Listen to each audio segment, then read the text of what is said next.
Sayın Maruf misafirimiz, kendilerine hoş geldiniz diyorum.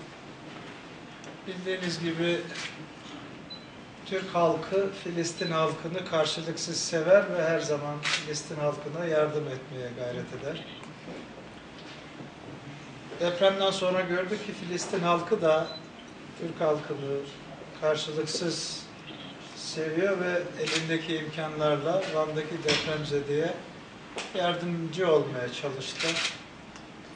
2012 Nisan ayı içerisinde Ankara'da Filistin Devlet Başkanı Sayın Mahmut Abbas'ın eşleri Emine Abbas hanımefendi ile Türkiye Cumhuriyeti Başbakanı Sayın Recep Tayyip Erdoğan'ın eşleri Sayın Emine Erdoğan hanımefendinin ortaklaşa düzenlemiş olduğu bir gecede, bir yardım gecesinde elde ettikleri gelirle Van'da bir okul yapmak istiyorlar.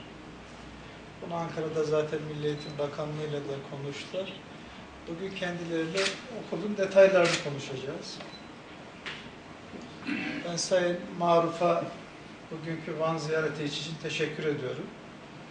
İnşallah bu ziyareti Filistin halkıyla Türk halkı arasında var olan dostluk ve kardeşlik ilişkilerinin gelişmesine katkı sunar diye de temenni ediyorum. Tekrar hoş geldiniz diyorum.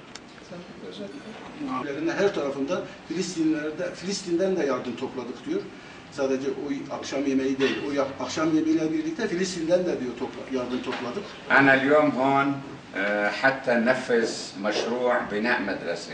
Evet, bunun için diyor bugün bir medresenin, bir okulun yapılması için ben buradayım. ونحن ننسق في ذلك مع وزارة التربية والتعليم Burada Milli التركية. Eğitim Bakanlığı'yla birlikte şey yaptık, yani onlarla anlaştık diyor.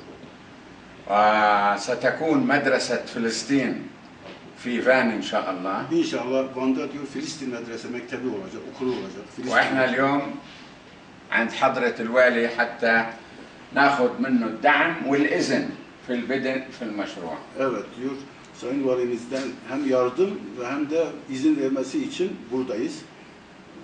ومرة ثانية بشكر سيادة الوالي على استقباله إلنا.